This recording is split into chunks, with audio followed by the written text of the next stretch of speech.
بسم اللہ الرحمن الرحیم نحمدہ ونصلی ونسلم علی رسولہ الکریم وعلی آلہ الطیبین واصحابہ الطاہرین اما بعد۔ حضرات گرامی،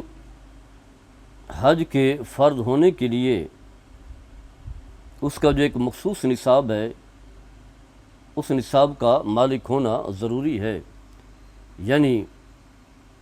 جتنا عرصہ آپ نے حج پر لگانا ہے، گھر کے جو اخراجات ہیں، بچوں کی فیسیں ہیں، بجلی کا بل ہے، گیس کا بل ہے، پھر اسی طرح راشن کا سامان ہے، باقی جو گھر والوں کے جو لوازمات ہیں،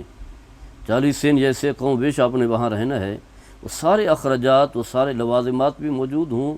اور پھر آپ نے حج پر جانا ہے تو اس کا جتنے بھی اخراجات ہیں، وہاں کھانے پینے کے، لباس ہے، باقی جو بھی ضروریات ہیں، جتنا عرصہ آپ نے رہنا ہے، وہ سارے اخراجات جو ہے موجود ہیں، تو آپ پر حج جو ہے فرض ہے۔ یعنی یوں سمجھ لیں کہ آج کل سرکاری حج جو چل رہا ہے، کوئی تقریباً 12.5 لاکھ یا ایسے کم و بیش 13 لاکھ بن جاتا ہے، یہ آپ سارے پیسے انہیں دے چکے ہیں۔ اس کے علاوہ آپ کے پاس اضافی پیسے بھی ہوں، وہاں سے آپ نے جو ہے وہ خرچ کرنے ہیں،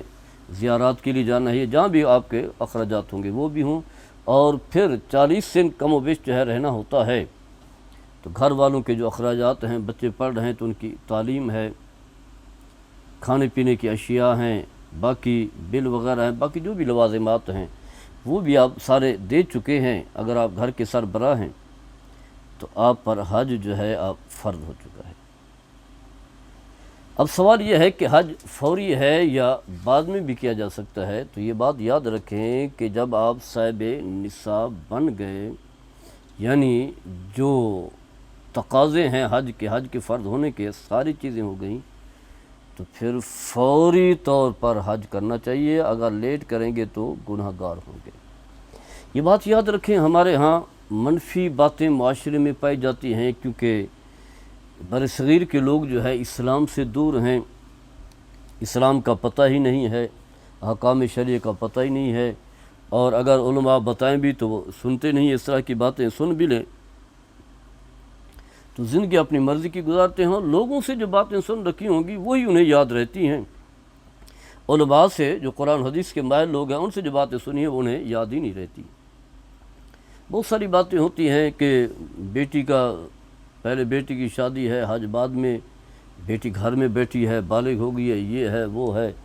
تو اس طرح جو ہے ہمارے تصورات ہیں، یہ غلط ہے۔ اور پھر ہمارے ہاں جو ایک شادی کا رواج ہے، تو اس پر پیسے خرچ ہوتے ہیں جن کی ضرورت بھی نہیں ہے، تو اگر وہی پیسے جو ہے حج پر خرچ کریں تو کئی حج جو ہے آپ کر سکتے ہیں۔ لیکن جب ہم اللہ سے دور ہوئے، اللہ کے رسول سے دور ہوئے، دین سے دور ہوئے، تو پھر دنیا میں ہمیں ایسے جو ہے دنیا کی دلدل میں دھکیل دیا گیا ہے، اب ہم خود بھی نہیں نکلنا چاہتے، بلکہ اس دلدل میں رہنا جو ہے ہمیں پسند ہے۔ اگر ہم نکلنا بھی چاہیں تو نہیں نکل سکتے۔ بیٹی کی شادی کرنی ہے تو جہیز، اتنا جہیز کہ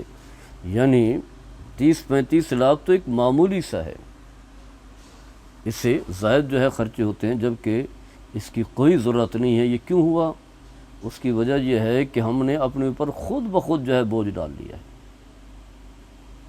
تو اور عام طور پر یہ کہا جاتا ہے کہ بیٹی جو ہے بالغ ہو گئی ہے، اگر شادی نہیں کریں گے تو شاید پتہ نہیں کیا کوئی بہت بڑا گناہ ہوگا، اتنا گناہ ہوگا۔ اگرچہ شرعی حکم یہ ہے کہ جب بچے بالغ ہو جائیں تو اسے فوری طور پر شادی کر لینی چاہیے، جیسا کہ حدیث کے الفاظ میں تاخیر نہ کی جائے۔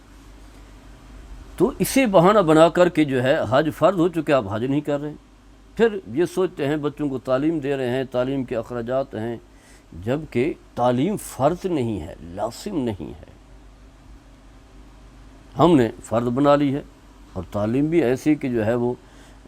کالج تک محدود نہیں رہتی، سکولوں تک محدود نہیں رہتی، بلکہ آگے یونیورسٹی کے بعد پھر جو ہے M Phil P H D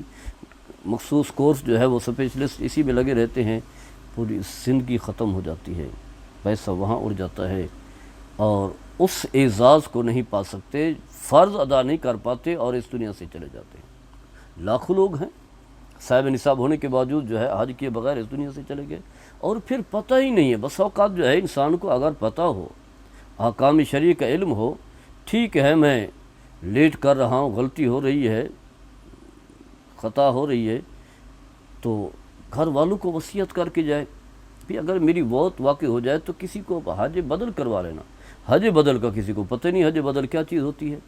کسی کو کوئی احساس ہی نہیں ہے۔ اور ہمارے ہاں وصیت کا تو ویسی تصور نہیں ہے، لوگ جو ہے کروڑوں کی جائیدادیں چھوڑ کر کے جاتے ہیں، زمینیں چھوڑ کر کے جاتے ہیں، مال و دولت چھوڑ کر کے جاتے ہیں، بینک میں پیسے پڑے ہوتے ہیں، کوئی وصیت نہیں ہے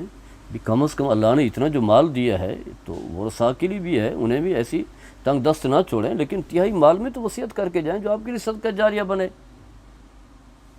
عذاب قبر سے آپ کی بچت ہو اور آپ کی نیکیوں کا سلسلہ آپ تک پہنچتا رہے، کیونکہ آپ تو اس دنیا سے چلے گئے، اب اعمال صالح تو آپ نہیں کر پائیں گے، لیکن وہ نیکیوں کا سلسلہ رکے گا نہیں، جیسا کہ حدیث میں بھی آتا ہے۔ تو الغرض بتانا یہ ہے کہ حج بیت اللہ جو ہے فوری لازم ہے جب انسان جو ہے صاحب نصاب بنے، ورنہ علماء فرماتے ہیں کہ ایسے شخص جو ہے فاسق و فاجر ہے، اگر وہ کہیں گواہی دے گا تو اس کی گواہی جو ہے معتبر نہیں ہے، کیونکہ تاخیر جو ہے فرماتے ہیں کہ معصیت ہے، گناہ ہے، اور اگر چھوٹا گناہ بھی ہو نا، اگر آپ اسے بار بار کرتے رہیں تو وہ بھی گناہ ہے، کبیرہ جو ہے وہ بن جاتا ہے، تو یہ تو ویسے ہی لازم ہو چکا ہے۔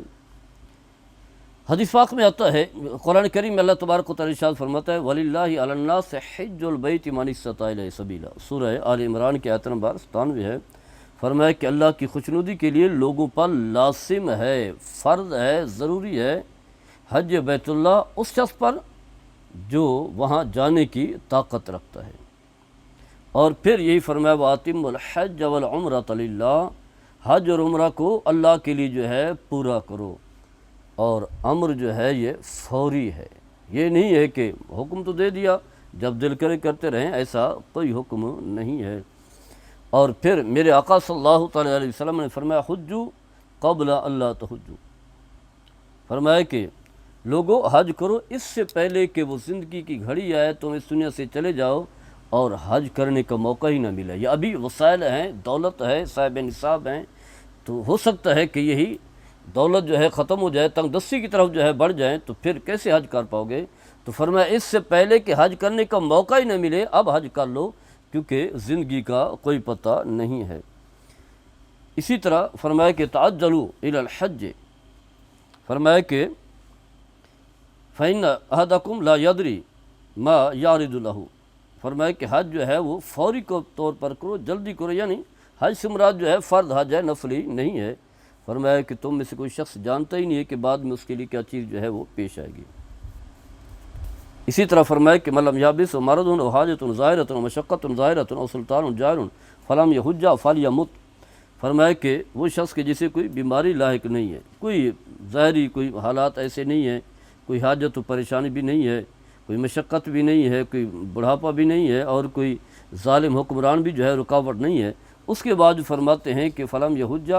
اور حج نہیں کرتا، اس کی موت واقع ہوگی، فرمایا انشاء یہودین و انشاء نصرانین، اب چاہے وہ یہودی ہو کر کے مرے یا نصرانی ہو کے مرے۔ اور اللہ نے یہی فرمایا، فرمایا کہ جو شخص جو ہے حج پھر نہیں کرتا، کفر اختیار کرتا ہے، تو فرمایا فإن اللہ غنی عن العالمین، گویا کہ ایسے شخص پھر کفر کی طرف جو ہے وہ قریب ہو جاتا ہے کہ اللہ نے اسے مالی وسعت بھی دی ہے، اس کے باوجود جو ہے اس اعزاز کو نہیں پا رہا۔ اسی طرح فرمایا کہ من ملک زادا وراحلۃ تبلغ الی بیت اللہ ولم یحج فلا علیہ ان یموت یہودیا او نصرانیا، فرمایا کہ جس کے پاس سامان ہے، زاد راہ ہے، سواری ہے، ساری چیزیں ہیں جس کی وجہ سے جو ہے وہ حج بیت اللہ پہنچ سکتا ہے، اس کے باوجود بھی حج نہیں کرتا، تو فرمایا ہو سکتا ہے یہودی ہو کر کے مرے یا عیسائی ہو کر کے مرے۔ تو یہی شوافی ہیں، احناف سے امام بن حنبل ہیں، دیگر فقہا ہیں، فرماتے ہیں حج جو ہے فوری طور پر جو ہے وہ لازم ہے اور فوری طور پر جو ہے کرنا چاہیے، اور قرآن میں بھی اللہ نے یہ فرمایا کہ فاستبقوا الخیرات۔ لیکن اگر کوئی شخص جو ہے سستی کرتا ہے، گناہ کا ارتکاب تو کر رہا ہے، غلط کر رہا ہے، لیکن اس کے باوجود جو ہے حج نہیں کرتا، تو اسے چاہیے کہ وصیت نامہ بنا کے رکھے اور بتائے کہ تو اللہ کی بارگاہ میں توبہ بھی کرتا رہے، اللہ کی طرف رجوع بھی کرتا رہے۔ اگرچہ جب بھی وہ نکلے گا حج کرنے کے لیے جائے گا، اس کا حج جو ہے فرض ادا ہو جائے گا اور قبول بھی ہوگا، اگر صحیح طریقے سے حج کرتا ہے حج مقبول بھی ہو جائے گا، لیکن پتہ ہی نہیں ہے بس اوقات۔ اور یہ بات یاد رکھیں کہ اسلام کے ارکان خمسہ میں سے ایک رکن حج بیت اللہ بھی ہے۔ اگر آپ سے یہ چھوٹ گیا تو اللہ کی بارگاہ میں آپ کو جواب دینا ہوگا، کیونکہ یہ فرض ہے۔ فرمایا بنی الاسلام علی خمس، اسلام کی بنیاد 5 چیزوں پر ہے، ان میں سے کیا ہے؟ حج بیت اللہ بھی ہے۔ تو بلا وجہ سستی کرنا، اور لاکھوں لوگ ایسے ہیں، اور پھر بڑھاپا آ جاتا ہے، بڑھاپے میں جو ہے وہ طاقت نہیں رہتی، پھر جو ہے وہ سستی اور قاہری ہو جاتی ہے، بڑھاپے کمزوری کی وجہ سے بیماری لاحق ہو جاتی ہیں، اور پھر اس حالت میں جو ہے وہ کسی کے بارے میں کہہ بھی نہیں دیتے بھی میری طرف سے فلاں کو حج بیت اللہ کروا دینا۔ کم از کم جب آپ پہلے نہیں کر سکے، مالدار تھے، شیطان کا تسلط تھا، دنیاوی مال دنیاوی جو ہے وہ دنیا میں مصروف رہے، دنیاوی کاموں میں لگے رہے، اپنے طریقے سے سوچتے رہے، احساس ہی نہیں ہوا۔ اب بڑھاپا آیا تو وہ موت سامنے نظر آ رہی ہوتی ہے، قبر سامنے نظر آتی ہے، تب انسان کچھ لوگوں کو احساس ہوتا ہے کہ کتنا ہم غلطی کر بیٹھے، حج نہیں کر سکے، حج سے محروم رہ گئے۔ تو اب بھی موقع ہے، آپ کسی کو جو ہے حج بدل جو ہے وہ کروا لیں۔ پیسوں کو نہ دیکھیں، کیونکہ ہمارے ہاں لوگ دیکھتے ہیں 12 لاکھ 14 لاکھ 15 لاکھ یہ سب پہ کم و بیش خرچ ہو جائیں گے، اس کی پرواہ کر رہے ہیں، لیکن یہ احساس نہیں ہے کہ اللہ نے آپ کو اس سے کئی گنا جو ہے مال جو ہے وہ زائد عطا فرمائی، اور اللہ نے آپ کو توفیق بھی دے رہا ہے، مسلمان بنائے توفیق بھی دے رہا ہے کہ حج کر لیں۔ اور پیسہ تو ویسی جو ہے جب آپ اس دنیا سے چلے گئے دوسرے کھا جائیں گے، تمہارا تو وہی ہوگا جو رائے خدا میں خرچ کر چکے ہیں، جو اللہ کے احکام کو پورے کر چکے ہیں، زکوٰۃ کی صورت میں، قربانی کی صورت میں، یا حج بیت اللہ کی صورت میں، ورنہ تو باقی تو آپ کو کوئی فائدہ نہیں ہے، دوسرے لے جائیں گے۔ تو فوری طور پر جو ہے مال نکالیں، کسی کی طرف نظر اٹھا کر کے نہ دیکھیں، بچے کیا کہیں گے، فلاں کیا کہیں گے، فلاں ناراض ہو جائے گا، یہ ہو جائے گا، یہ شیطانی وسوسے ہوتے ہیں جو آپ کو گمراہ کر رہے ہوتے ہیں۔ تو جو ہے کسی کو حج بدل جو ہے وہ کروا لیں، مطمئن ہو جائیں آپ کا حج ہو گیا، فرض ادا ہو جائے گا۔ لیکن اگر آپ تاخیر کریں گے اور نہیں کریں گے، ایسے اس دنیا سے چلے گئے، تو بہت بڑا گناہ ہے جو آپ کے نامہ اعمال میں لکھا جائے گا۔ اللہ تعالیٰ ہم سب کو عمل کرنے کی توفیق عطا فرمائے۔ وما علیہ الا البلاغ المبین۔